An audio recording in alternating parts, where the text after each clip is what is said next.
The underground lab was cold and silent. Bright white lights shined over a small metal table in the center of the room. Machines beeped softly. Large glass walls surrounded the area. Behind the glass, 5 scientists stood watching. On the table lay a 6-year-old boy. His body was small, thin arms, pale skin. Wires were attached to his chest and head. A metal band locked his wrists in place. He looked weak, but his eyes were open. And he was not afraid. On a large screen above him, red letters flashed. Subject 47 termination count. 48. 1 scientist. Adjusted his glasses. His voice was low. Prepare for final test. After this we sell him. Another scientist asked quietly, memory wipe confirmed? Yes, the first replied. He never remembers. The boy slowly turned his head toward the glass wall. He looked directly at them, then he smiled. It was not the smile of a child. It was calm, knowing. One female scientist felt a chill run down her back. The boy spoke softly. I remember. The room went silent. The main scientist frowned. Impossible. The boy continued, his voice steady and simple. I remember the first time. You were shaking. Your hands were not steady. The scientist stepped back. The boy's eyes moved to another man behind the glass. You dropped your coffee on the 3rd time. Silence. A guard near the door tightened his grip on his gun. The female scientist whispered, that information is classified. The boy's small fingers twitched against the metal lock. You told me it would not hurt, he said calmly. It hurt every time. The heart monitor beeped faster. The head scientist slammed his hand on the table. Activate the machine, now. 2 large metal arms moved from the ceiling. A circular device lowered over the boy's chest. Blue light began to glow inside it. The boy did not struggle. He did not cry. He only looked at them. You killed me 47 times, he said. The machine began to hum louder. And every time, he continued, I came back. One scientist whispered, shut him up, but no one moved. The energy inside the device grew brighter.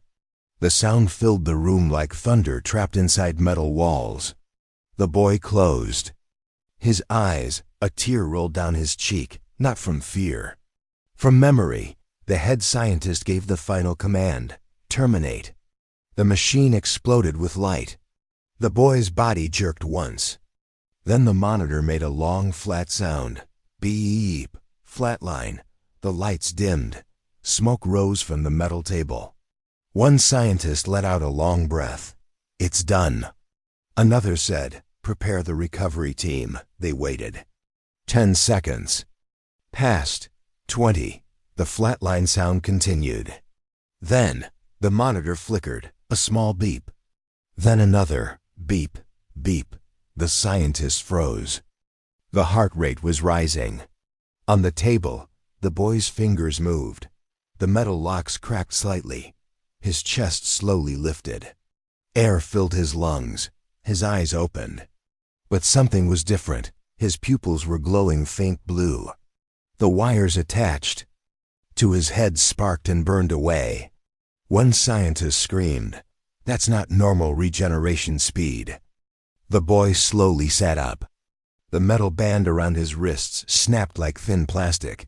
He looked at his hands. He turned them slowly, studying them. Then he looked up at the glass wall. This time, there was no smile, only calm understanding. You were wrong, he said softly. The head scientist stepped back. Security. Restrain him. But the security door would not open.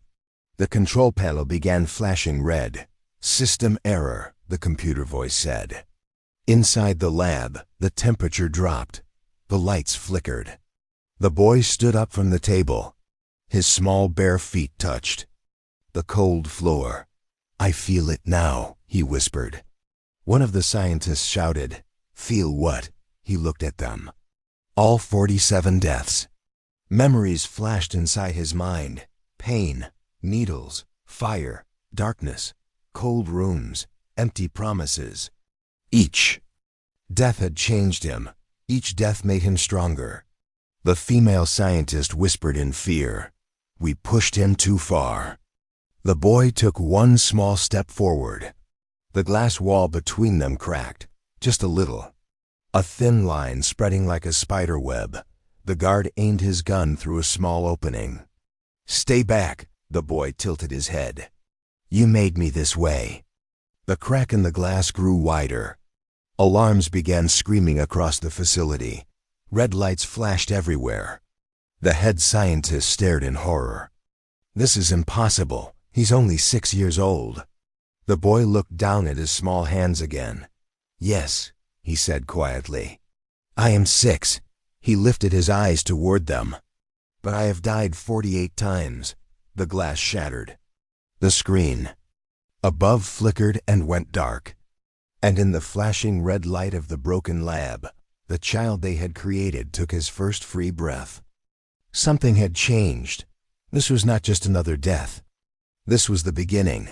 The alarms were still screaming inside the underground facility. Red lights flashed across the walls.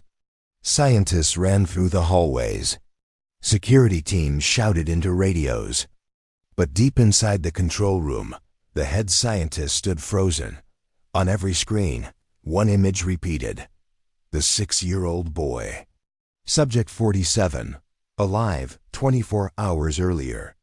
The facility was quiet then. Hidden beneath an old factory outside the city, the lab did not officially exist. No government records. No public files. No names. Only one title was written on the main digital file. Project Rebirth. The project started 10 years ago. The goal was simple. Create a human who cannot die. At first, they tested animals. Mice, dogs, monkeys. None survived the regeneration trials. Their bodies failed. Their brains shut down. Then they moved to human subjects. They chose children. No families, no records, no one looking for them. The boy was number 47. He was found in a small village after a fire destroyed his home. No parents, no relatives, no one to protect him. Perfect for the project. At least, that is what they believed. In the observation room, 2 young scientists once asked the head director a question. Why children? The director answered calmly, children adapt faster, their cells grow faster. Their minds are more flexible. He never said the real reason. Children are easier to control. The boy's DNA was different from the beginning. His blood samples showed rapid cell repair. Minor injuries healed in minutes. Broken bones repaired overnight. Even when they stopped his heart during early tests, it restarted. At first, they were excited. They called him a miracle. But miracles are never free. The first official termination happened when he was 5. They told him it was a medical test. He trusted them. He smiled when they gave him a small toy robot. Then they injected the stopping serum. His heart slowed. His breathing stopped, flatline. They waited 3 hours. Nothing happened. Then suddenly, his chest moved. His heart beat again. He opened his eyes, crying, confused. He remembered nothing. The scientists celebrated. They believed memory reset after death. That made things easier, cleaner. So they continued. Death number 5. He cried and begged. Death number 11. He stopped begging. Death number 23. He stopped asking questions. Death number 30. He stopped crying. By death 47, he only stared, silent, watching. Learning. They thought his brain reset each time. But they were wrong. His body healed. His brain adapted. Each death left a mark. Not on his skin, but inside his mind. Small fragments at first. A sound, a face, a voice, then clearer memories, pain, fear, lies. By the 48th termination, he remembered everything. Back in the present. Inside the broken lab, broken. Glass covered the floor. Security teams were too afraid to enter. The boy stood alone among the sparks and smoke. His breathing was calm. He could feel it now. His body was stronger, faster. His mind was clearer than ever before. He could hear distant footsteps in the hallway. He could feel the vibration of machines inside the walls. It was like waking up from a long sleep. A deep voice echoed through the speakers. Subject 47, stay where you are. You are property of Project Rebirth. He looked up at the ceiling speaker. Property. He understood that word now. They never saw him as human, only an experiment, only a product. He walked slowly toward the main door. His small feet stepped over broken wires. The metal door was locked with a heavy security system. He placed his hand on it. For a second, nothing happened. Then the door control panel sparked. The lock clicked open. In the control room, engineers stared in shock. He's affecting the system. That's impossible. But it was happening. Each time he died, his brain changed. It adapted to energy, to signals, to patterns. Now he could feel electricity like it was part of him. He did not fully understand it yet. But he knew one thing. He was no longer just surviving. He was evolving. The hallway outside was long and cold. Guards aimed their weapons at him. "Don't move," one shouted. The boy looked at them quietly. He remembered their faces. Some of them had watched his earlier deaths. Some had laughed. Some had looked away. A guard whispered nervously, "He's just a kid." Another answered, "No, he's not." The boy spoke softly. "You told me I was special." No one replied, "You were right." The lights flickered again. The building trembled slightly. Far above ground, black government vehicles were arriving. The project leaders knew something terrible had happened. They did not create a weapon. They created something beyond control. The boy took one more step forward. And for the first time in his short life, he was not afraid of dying. Because death was no longer the end. It was only the beginning. The hallway was silent. Guards stood frozen. Guns pointed at a 6-year-old boy. Red lights flashed across the metal walls. Smoke drifted slowly from the broken lab behind him. He looked small, but something in his eyes had changed. He was not confused anymore. He was not scared. He was thinking. One guard shouted, "Get on your knees." The boy tilted his head slightly. In his mind, memories moved like clear pictures. 47 deaths, 47 cold. Tables. 40-7 lies. This time would be different. He slowly raised his hands. The guards relaxed just a little. He's still just a child. One of them whispered. That was their mistake. The boy closed his eyes for 1 second. He focused. He could feel the building. He could feel the electricity. Inside the walls. The cameras watching him. The locked doors. The security system. It felt like soft noise inside his head, like quiet music. He opened his eyes again. The lights above flickered. One guard stepped back. "Did you see that?" The boy lowered his hands. The hallway cameras suddenly turned off. The guards' radios made loud static sounds. What's happening? Someone shouted through the broken communication line. The boy took a step forward. The automatic doors at the end of the hallway slammed shut behind the guards. They were trapped with him. Fear slowly filled their faces. "Fire!" The lead guard ordered. Gunshots exploded in the narrow hallway. Bullets hit the boy's small body. His chest jerked. Blood touched the cold floor. He fell backward. Silenced as smoke from gun barrels floated in the air. One guard lowered his weapon slowly. "It's over." They moved closer carefully. The boy lay still, blood spreading around him. Then his fingers moved. The guards froze. The bullet wounds began closing. Skin repaired itself in seconds. Bones shifted back into place. One guard whispered in horror, "No. No." The boy's eyes opened again. This time, There was no sadness inside them, only calm. He stood up slowly. Blood still on his shirt, no wounds, no weakness. You never learn, he said quietly. The guards stepped back. One tried to reload his gun with shaking hands. The boy looked at the weapon. He focused again. The gun suddenly overheated. The metal burned the guard's hand. He screamed and dropped it. The lights burst above them. Glass rained down. The building systems were no longer stable. Inside the control room, scientists watched in panic. He's controlling the power grid. That's impossible. He has no training. The head scientist's face was pale. He's adapting faster now. Each death made him stronger. Back in the hallway, the boy walked forward slowly. The guards backed away until their backs touched the locked door. He stopped a few steps away from them. He looked at each face carefully. He remembered who held him down, who ignored his cries, who pressed the button. I asked you to stop, he said softly. No one answered. One guard dropped to his knees. Please. We were following orders. The boy studied him. Orders. That word again. Everyone had an excuse. No one had mercy. He raised his small hand. The hallway lights exploded again. Sparks flew from the walls. The security door behind the guards suddenly unlocked. It slid open loudly. The guards did not wait. They ran. Fast. They did not look back.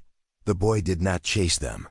He was not angry in that moment. He was learning. Testing. Understanding his limits. He looked down at his hands again. They were steady, stronger than before. He could feel something new inside his mind. Information. Energy. Patterns. Building maps. He suddenly knew the full layout of the facility. Every exit, every hidden room, every control center. It was like the building was speaking to him, and he was listening. Far above, emergency sirens echoed. Heavy doors sealed upper levels. Military response teams were on their way.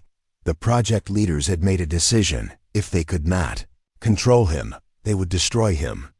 The boy began walking toward the main elevator. Step by step, small feet against cold metal floor. He knew they would try to kill him again. They always did. But now he understood something important. Every time they killed him, he came back better. Faster. Smarter. Stronger. Death was no longer their weapon. It was his. The elevator doors opened automatically as he approached. Inside, bright white light waited. He stepped in calmly. As the doors began to close, he whispered softly to himself, no more tables. The elevator moved upward. For the first time in his short life, he was not running, he was not hiding, he was choosing his path. And this was the first time he fought back. The elevator moved up slowly. Soft mechanical sounds echoed inside the narrow metal box. The boy stood still in the center. His small hands rested at his sides. His face was calm. Above him, armed soldiers were waiting. Inside the control room, panic filled the air. SEAL Level 3. Deploy armed response team. Do not let him reach the surface. The head scientist watched the camera feed with shaking hands. He's evolving too fast. The elevator reached Level 3. Ding. The doors slid open. Bright white lights filled the hallway. 10 soldiers stood in a straight line, heavy weapons aimed directly at the child. Behind them, thick steel doors blocked the exit. The lead commander shouted, "Do not move." The boy stepped out slowly. His bare feet touched the cold floor again. He looked at the soldiers, carefully. Armor, helmets, fear in their breathing. He could hear their heartbeats. Fast. Unstable. Double quotes. You will not leave this facility, the commander said firmly. The boy did not answer. Instead, he looked at the ceiling. Cameras. Sensors. Motion detectors. He felt them all, like tiny pulses in his head. The commander gave a small hand signal. Fire. Gunshots exploded again. The hallway filled with smoke and noise. Bullets tore through the boy's body. He fell hard against the metal wall. Silence followed. One soldier whispered, "It's done." They moved closer carefully. Blood covered the floor again. The boy lay motionless. Then, the lights flickered violently. All screens in the hallway turned black. Weapons, suddenly powered down. Electric locks disengaged. The soldiers looked around in confusion. What's happening? On the floor, the boy's chest rose slowly. His wounds were already closing, but this time something was different.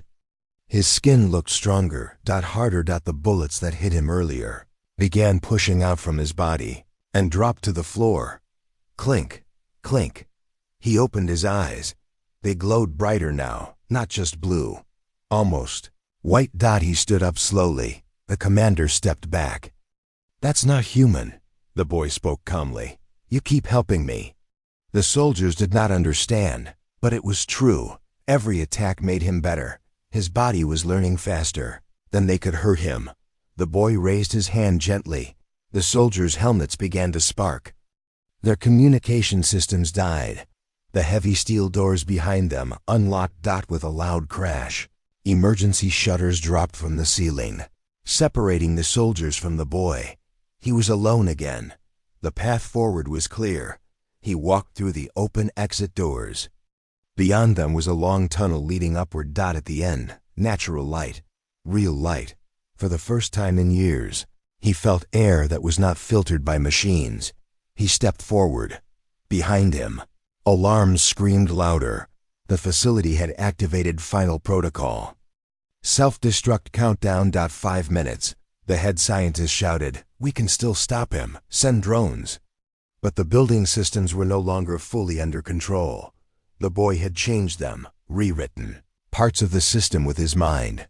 Small surveillance drones flew into the tunnel. Metal wings buzzing, red targeting lasers aimed at his chest. They fired electric nets. The nets wrapped around him. High voltage surged through his body. His muscles locked. He fell to one knee. The drones increased. Power, electric sparks filled the tunnel. The commander's voice echoed through speakers. "Stay down." For a second, the boy's vision blurred. Pain returned. Familiar. Cold. Sharp. But something inside him shifted again. His body absorbed the electricity, not fighting it, learning it. The electric current slowed. Then stopped. The drones suddenly lost power. They dropped to the ground. Like broken toys. The nets around his body burned away. The boy stood again. Stronger. He looked up at the small opening ahead. Daylight. Freedom. Behind him. Deep inside the facility, explosions began. The countdown reached 0. Boom. The underground lab shook violently. Fire traveled through the lower levels. The project was destroying itself, erasing evidence, erasing history, erasing him. But he was no longer inside. The boy stepped out of the tunnel. For the first time, sunlight touched his face. He blinked slowly. The sky was wide and blue. The air smelled different. Fresh. Open. In the distance, black military helicopters flew toward him, searchlights scanning the ground. They were not finished. They would never stop hunting him, but now he was outside, not trapped. Not alone in the dark. He looked back once at the burning ground where the lab had been hidden. Smoke rose into the sky. Project Rebirth was gone, but its creation was standing in the light. The boy took a deep breath. "I am not your experiment anymore," he whispered. The helicopters grew closer. Wind from their blades pushed dust into the air. Soldiers prepared to land. The world outside did not know him yet, but it would. He was only 6 years old. And he had just escaped death for the 48th time. This time, he was free. The helicopter blades cut through the air loudly. Dust and dry grass flew around the small field where the boy stood. The sunlight was still warm on his face. It felt strange. He had almost forgotten what real sunlight felt like. Black military helicopters circled above him.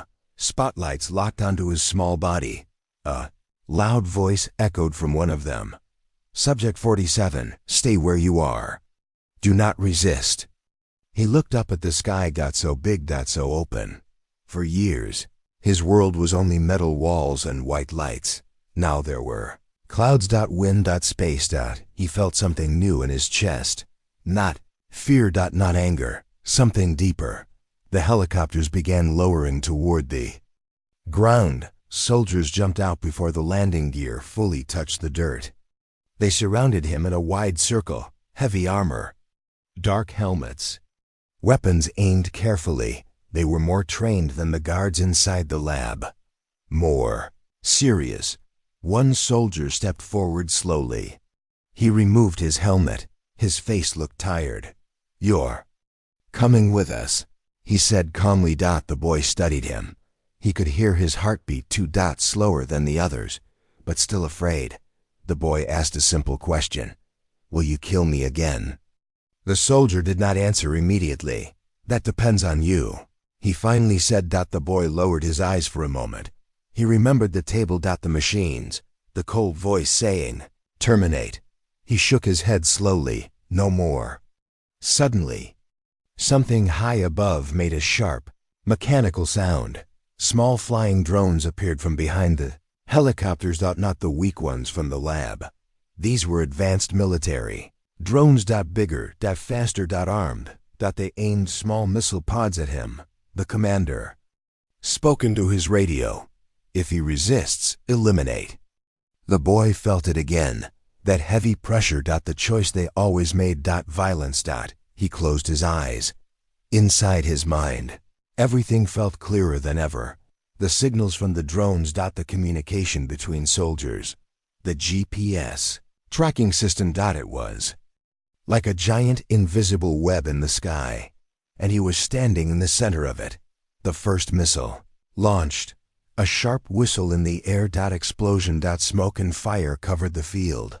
The soldiers stepped back quickly. Dust and heat filled the air.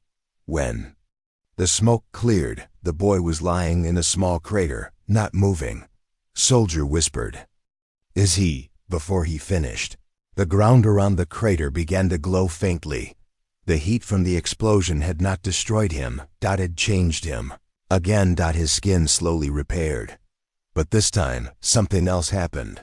The dirt and metal fragments around him lifted slightly into the air. Floating. The soldiers stared in shock. The boy rose slowly from the crater. His clothes were torn. His body had no wounds. The floating metal pieces began circling around him like slow-moving satellites. Commander shouted, "Fire again!" More missiles launched, but before they could reach him, the floating metal shot upward. The missiles exploded in the air. Before impact. The shockwave pushed the soldiers backward.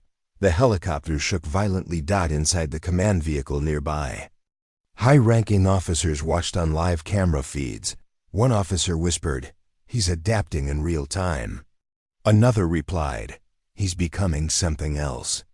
The boy lowered his hand gently. The floating metal dropped to the ground. He looked at the soldiers again. "I don't want to hurt you," he said softly. But they were already afraid, and afraid people make dangerous choices. Snipers positioned on nearby hills took aim. 3 silent shots rang out. The bullets hit his head and chest. For 1 second, darkness. Then his brain restarted faster than ever before. This time, when he stood up, his eyes were no longer just glowing. They were steady. Focused. Cold. He looked toward the hills without turning his head. The sniper rifles overheated. Instantly. Scopes shattered. The snipers screamed and dropped their weapons. The boy was not just healing anymore. He was controlling. Understanding. Commanding. The commander slowly lowered his gun. "This is no longer containment," he whispered. "This is survival." Sirens sounded from far away. News helicopters were arriving. Cameras filming from a distance. The world was about to see him. The government could no longer hide the truth. The boy looked toward the city skyline far away. Tall buildings. Cars moving like tiny insects. People living normal lives. Children playing in parks. He felt something heavy in his heart. They would call him a monster. They would hunt him. They would fear him, but they never saw what was done to him. He took 1 step forward. The soldiers instinctively stepped back. No one tried to shoot. Again, the commander spoke softly into his radio. "Stand down." For now, the boy looked at the sky one last time. "I was only 6. He whispered. The wind moved gently around him. Military forces were still watching. The world was watching. And for the first time, humanity realized something terrifying. The child they tried to control was now walking freely into their world, and he was no longer just surviving. He was rising. The city lights glimmered in the distance as the boy stepped cautiously over cracked pavement. His small feet moved silently, but his mind was a storm of memory and strategy. Every single death, every experiment, every betrayal had built him into something far beyond a 6-year-old child. He could feel it now: strength, speed, intelligence. And the world was finally about to test him. High above, government satellites tracked him. Military drones flew in tight formations, their sensors scanning the streets. Special forces units, mobilized with heavy weapons, armored vehicles, and cutting-edge technology. Helicopters hovered low, searchlights swinging like predators looking for prey. They were ready to destroy him. And he knew it. "They never learn," he whispered, voice small but sharp as ice. A squad of heavily armed soldiers cornered him. In a narrow alley, their boots echoed against brick walls, weapons raised, voices firm. "Step forward," the commander shouted. "You are under arrest. Resistance will be met with lethal force." The boy did not flinch. Instead, he observed. He noticed the slight hesitation in the youngest soldier's hands, the faint flicker in the nightlights reflecting off metal armor, the pulse of electricity in the armored vehicles. Every detail was data now, feeding into his mind like a living map. Bullets tore through the air. He felt each one strike, sharp and burning, but this time he did not fall. His skin seemed to harden, bones repairing instantly. Every impact taught him, strengthened him. He staggered slightly, then rose, eyes glowing bright white in the dark alley. The soldiers froze. Their communications broke down. Radios emitted static. Lights flickered. One sniper on a rooftop panicked, firing blindly. The bullets melted. Before reaching him, he realized fully now that his body had begun evolving, adapting to every attack.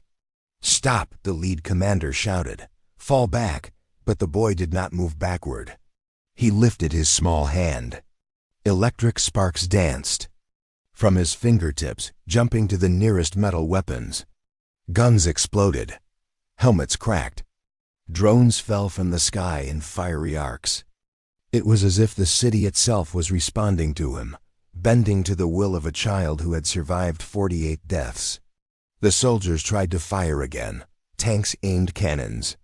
Missiles launched. Every weapon, every effort, failed. His mind had become a weapon far deadlier than theirs. He could anticipate movement, redirect energy, and manipulate the environment around him. He was no longer just fighting. He was commanding the battlefield with thought alone. Inside the command center, alarms blared. Officers scrambled over consoles, faces pale. "Containment is impossible. He's adapting faster than our systems." The boy advanced slowly, calmly. His eyes scanned, memorized, calculated. He did not attack with rage. He attacked with precision, striking only where necessary.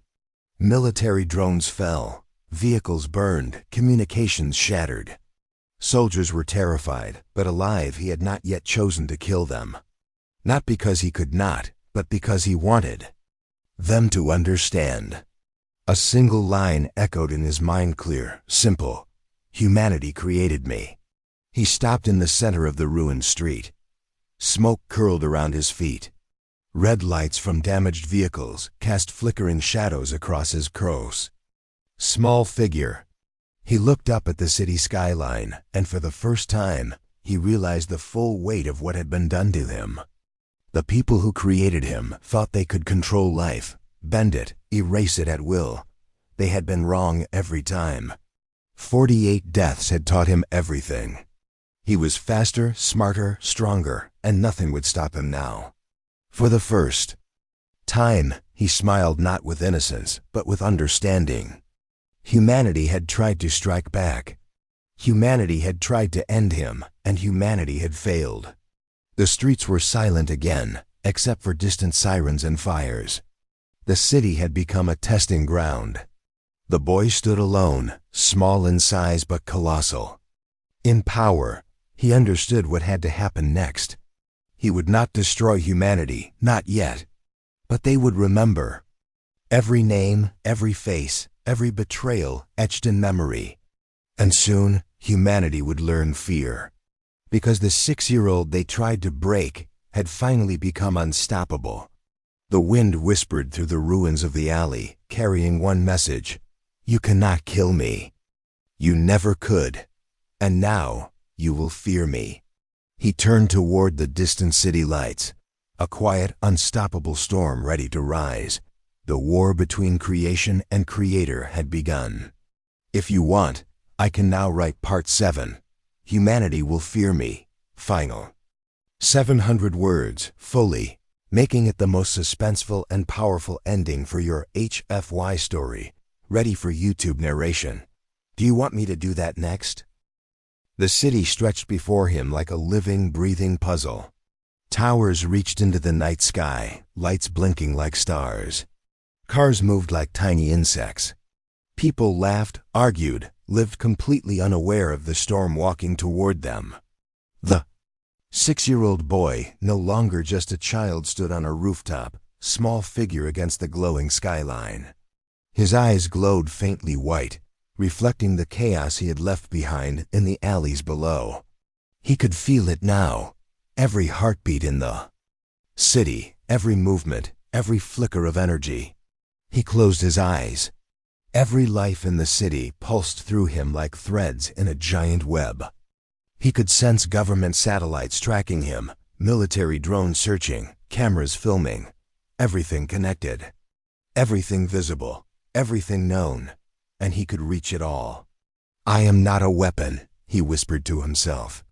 "I am a warning." From the streets below, helicopters screamed overhead. Soldiers poured out of armored vehicles, aiming their guns. Missiles streaked the sky. They thought they could stop him again. But this was different. He stepped forward, his small bare feet touching the edge of the rooftop. He raised his hands slowly. The air shimmered around him. Energy began to bend, follow his thoughts. Drones faltered mid-flight. Helicopters wobbled and lost control. Cars on the streets below stalled. Traffic lights flickered and died. Every system the city relied on seemed to answer to him, not by magic, but by something deeper, his mind, sharpened and honed through 48 deaths. He had learned their patterns, predicted their moves, and adapted faster than any weapon could fire. Inside the military command center, the lead officer stared at the monitors in disbelief. He's everywhere. And nowhere. They can't, he shouldn't exist. Another yelled. The boy opened his eyes. This time they glowed fully white, bright as a new sun. He did not scream. He did not rage. He did not run. He walked slowly down from the rooftop, and with every step, lights flickered, machines shivered, weapons misfired. People in the streets stopped and stared. Children froze mid-play. Cars swerved and skidded. The city was alive with fear, though few understood why. He walked past the chaos calmly, looking at the soldiers, the scientists, the government leaders, hiding in panic. Faces familiar from the lab faces that had watched him die, laughed at him, ignored his cries, stared back at him, wide-eyed. "You built me," he said quietly, voice small but full of authority. "You broke me. You tried to erase me. You killed me 48 times. He paused. Silence followed, not a gun fired, not a word spoken. And now he continued. "I remember everything." The soldiers raised their guns instinctively. The boy tilted his head, almost disappointed. With a gentle gesture, the weapons froze. Bullets stopped in midair, drones dropped to the ground, machinery shut down. "I do not want to destroy humanity," he said softly, "but you must understand." The words carried across the streets, across the city, somehow reaching the media, cameras, and satellites. People began whispering. Confusion, panic, fear. From the chaos, one of the senior scientists stumbled forward, shaking. "Please, don't, he's just a child." He looked at her, small, fragile. But in her eyes, he saw fear. He remembered every moment she watched him suffer, every lie, every command to kill. "You were wrong," he said calmly. "You all were wrong." For a moment, the city seemed to hold its breath. Helicopters hovered midair. Cars stopped moving. The entire world seemed to pause. Then he stepped forward again. Every person who had tried to control him understood the truth. This was no longer just a child. This was the culmination of every betrayal, every death, every experiment. He was unstoppable. He looked at the horizon. The lab was gone. The streets behind him were chaotic. The soldiers and leaders in front of him were powerless. And he smiled, not cruelly, not with hatred, but with certainty. "I was only 6 years old," he whispered, voice strong and unwavering. "You killed me 48 times. And now you will fear me." Wind blew through the city. Lights flickered. The world had seen only the beginning of what he could do. He did not need to strike. He did not need to fight. The fear was enough. Knowledge of him, the memory of his survival, the certainty that death could no longer touch him, that was the weapon now. From the shadows, the remaining leaders scrambled, trying to regroup, but the city, the world, had changed. The 6-year-old they had tried to control was no longer their property, no longer their victim. He turned toward the skyline, small and quiet in the glowing night. And one thought filled his mind. The world had created a child. They tried to break him. But humanity had forged its own reckoning. And now, humanity would fear him. A single step forward, and the storm began. The legend of the 6-year-old who could not die had just begun. The screen fades to black. If you want, I can now combine all 7 parts into a single ready-to-use YouTube narration script, fully optimized for audience engagement and retention, with timestamps, suspense points, and hook reminders for your HFY sci-fi channel. Do you want me to do that next?